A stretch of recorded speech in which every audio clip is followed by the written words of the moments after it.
Doctor BR Ambedkar Konaseema జిల్లా కొత్తపేట నియోజకవర్గంలో YSRCP assembly అభ్యర్థిగా చెర్ల జగ్గిరెడ్డి నామినేషన్ దాఖలు చేశారు. ఈయన ఇప్పటికి దాదాపు 3 సంవత్సరాల నుంచి పూర్తి స్థాయిలో జనంలోనే ఉంటూ ఇప్పుడు నామినేషన్ దాఖలు చేసి నియోజకవర్గంలో విస్తృతంగా ప్రచారం నిర్వహిస్తున్నారు. ఈ నేపథ్యంలో సార్ చెప్పండి, కొన్ని సంవత్సరాలుగా జనంలోనే ఉంటున్నారు, ఇప్పుడు వరుసగా 3 సార్లు విజయం సాధించారు. ఈసారి ఖచ్చితంగా కొత్తపేట నియోజకవర్గ ప్రజలు మీకే పట్టం కట్టారు అనడానికి, జగ్గిరెడ్డికి ఓటేస్తారు, ఓటు వేయాలి అనడానికి మీరేం చెప్తారు జనం దగ్గరికి? ముఖ్యంగా అనేక సార్లు శాసనసభ్యుడిగా పనిచేసిన ఈ రాష్ట్ర ముఖ్యమంత్రి జగన్మోహన్ రెడ్డి గారు చేసిన సంక్షేమ అభివృద్ధి ఫలాలు రాజకీయాల్లోనే ఒక కొత్త వరువుని సృష్టించాయి.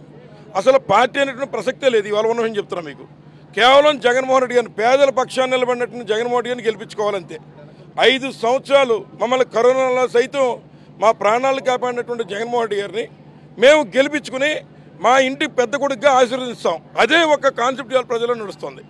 నేను అనేక నామినేషన్లు వేశాను, చాలా చోట్ల చాలా జరిగాయి. కానీ మొట్టమొదటిసారి ఇంత వేవుని చూడడం, ఇంత విపరీతమైనటువంటి వేవ్ ఉండి ఇవాళ ఒకటే నేను ఎవరిని టచ్ చేసిన చిన్నోళ్ళని, రైతుల్ని కానీ, మహిళల్ని కానీ, యువత కానీ ఎవరిని మాట్లాడినా మిగిలిన పార్టీలన్నీ కలిపి జగన్మోహన్ రెడ్డి గారిని హతమార్చాలనే ప్రయత్నం చేస్తున్నారు. కేవలం అతను చేసిన తప్పు ఏంటంటే పేదల పక్షాన్ని నిలబడడం. అంచేత పేదల ప్రభుత్వాన్ని పెత్తందారుల ప్రభుత్వం తీరులోకి తీసుకెళ్లడం కోసం వాళ్ళందరూ, ఈ పెత్తందారులందరూ ఒకవైపు ఉంటే, మేము సామాన్య ప్రజానికం ఎవరైతే ఇవాళ ఇతిబాధలు ఉన్నటువంటి రైతులు కానీ, మహిళలు కానీ, ఉన్నటువంటి యువత కానీ, ఈ రాష్ట్రంలో ఉన్న పేదవాళ్ళు కానీ మేము జగన్మోహన్ రెడ్డి గారికి అండగా దండగా ఉంటామన్నటువంటి మాటని చాలా గట్టిగా చెప్తున్నారు. ఇది రాజకీయాల్లోనే ఒక కొత్త వరుడి. అలాగని గతంలో ఎన్నికల్లో ఏ ప్రచారంలో తిరుగుతున్నాడు, నువ్వు ఇప్పుడు వచ్చావు మాకేం చేస్తావు, అసలు నువ్వేం చేసావు, ఇంతకాలం మాకు ఎందుకు కనిపించలేదని అడిగేవారు.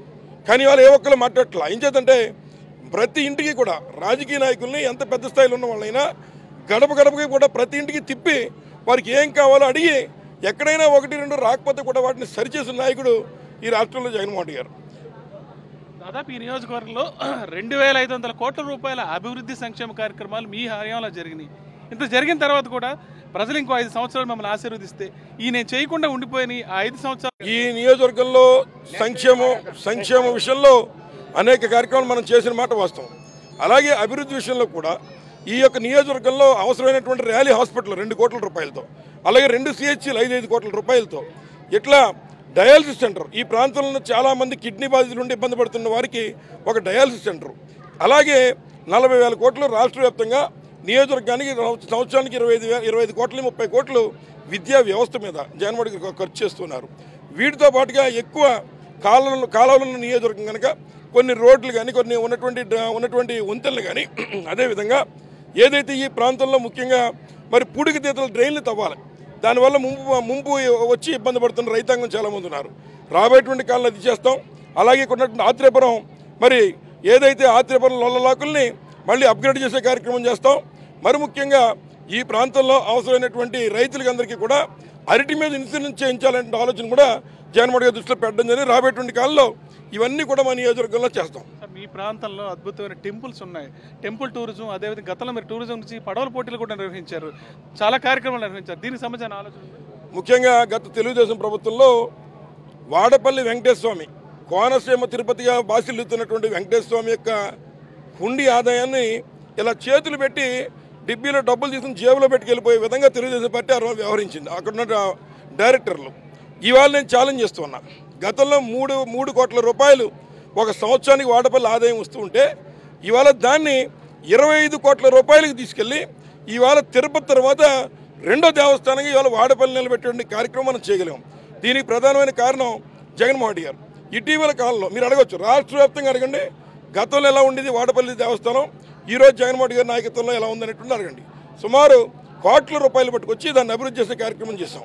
ముఖ్యంగా అవే కాదు, నియోజకవర్గంలో ఉన్నటువంటి అనేక దేవస్థానాలు, సుమారు 66 దేవస్థానాలకి 10 లక్షల చొప్పున 6,60,00,000 టీటీడీ నుంచి ఇచ్చేటువంటి కార్యక్రమం చేశాం. అలాగే చర్చిలకి మాస్కులు, మొన్నే కొత్తపేటలో మసీదు మరి ప్రారంభోత్సవం చేశాం. ఇట్లా అన్ని వర్గాల వారికి కూడా సమతూకంగా అందరి వాడిగా జగన్మోహన్ గారు, ఏ ఒక్క వర్గం వాడు కాదు, అందరి వాడిగా, అన్ని పార్టీల వాడిగా జగన్మోహన్ గారు కార్యక్రమాలు చేశారు. అంచేతే ఇవాళ చంద్రబాబు నాయుడు గారు కొన్ని పార్టీలు ఒకవైపు వచ్చినా నాయకులు ఒకవైపు మిగిలిపోయారు. ఎవరైతే ప్రజలు జగన్మోహన్ గారు మరోవైపు ఉన్నారని చెప్పి సందర్భంగా తెలియజేస్తున్నారు. 2014లో మీరు ఏదైతే పోటీ ఎదుర్కొన్నారో ఈసారి కూడా 2024 మిమ్మల్ని ఎదుర్కోవడానికి 3 పార్టీలు ఏకమై వస్తున్నాయి. అసలు జనం వాళ్ళు నమ్మే పరిస్థితి ఉందా? గతంలో కొత్తపేట నియోజకవర్గంలో ప్రజలు చాలా విజ్ఞత కలిగినవారు. ఎవరైతే 4-5 కలిపి మరి ఒక వ్యక్తిని ఏదో ఓడించాలని ప్రయత్నం చేస్తున్నప్పుడు 2014లో కూడా కొత్తపేట నియోజకవర్గ ప్రజలు ఆ వాళ్ళటువంటి తప్పుడు వారందరికీ కూడా ఒక బుద్ధి చెప్పారు. అలాగే ఇవాళ కూడా రాష్ట్రంలో మరి ఏదైతే 3-4 పార్టీలు ఎందుకు కలుస్తున్నాయంటే కేవలం పేదల పక్షాన్ని నిలబడుతున్న జగన్మోహన్ రెడ్డి గారిని హతమార్చడం కోసం. మొన్న ఆయన మీద దాడి కూడా జరిగింది. అదే కొంచెం పక్కకు వస్తే ఆయన కన్ను కూడా పోయే పరిస్థితి. అంత దారుణమైన పరిస్థితులు ఇవాళ చంద్రబాబు నాయుడు గారు దిగజారిపోయారు. కాబట్టి రాబోయేటువంటి కాలంలో కూడా 2014 ఎలా అయితే ఒక మంచి నిర్ణయం ఇచ్చారో ఎన్ని పార్టీలు అవతల కలిసినా జగన్మోహన్ రెడ్డి గారు ప్రజలు మద్దతుగా ఉన్నారు. కాబట్టి మళ్ళీ ఇక్కడ 2014లో మాదిరిగానే కొత్తపేట నియోజకవర్గం మళ్ళీ గెలిచి చూపిస్తాం. 2004లో నెగ్గాను నేను, 2014లో నెగ్గాను నేను, 2019లో నెగ్గాను నేను. ఇంకేత నాయకులు కలిస్తే విజయం రాదు, ప్రజలు మద్దతు ఇస్తే వస్తున్నటువంటిది రేపు ఎన్నికల్లో కొత్తపేట నియోజకవర్గ ప్రజలు నిరూపిస్తారు. ఇంకోటి మీకు చెప్పాలంటే మా ప్రాంతంలో మా వాళ్ళందరికీ బాగా అర్థమయ్యేటట్టు చెప్పాలంటే మేము సంక్రాంతిలో మేము కోడి పందాలు వేస్తుంటాం. ఎక్కడైనా ఓ పుంజు మీద ఓ పుంజుని వేస్తారు కానీ ఓ పుంజు మీద 3-4 పుంజులు ఎక్కడ వేయరు. అట్లాంటిది 3-4 పుంజులు వేసినా జగన్మోహన్ రెడ్డి గారి తరఫున ఈ పుంజు కొట్టి తీరద్దని చెప్పి సందర్భం మనం చేస్తున్నాం. ఖచ్చితంగా రానున్న కాలంలో కొత్తపేట నియోజకవర్గంలో విస్తృతంగా అభివృద్ధి సంక్షేమ కార్యక్రమాలు నిర్వహిస్తారని ఎమ్మెల్యే జగ్గిరెడ్డి చెప్తున్నారు. ప్రజల మద్దతు ఖచ్చితంగా వైఎస్ఆర్సీపీకి ఉంటుందన్న విషయాన్ని స్పష్టం చేస్తున్నారు. వెలిచేరు గ్రామం నుంచి విజయసుమతి హరీష్ ఫర్ సాక్షి న్యూస్.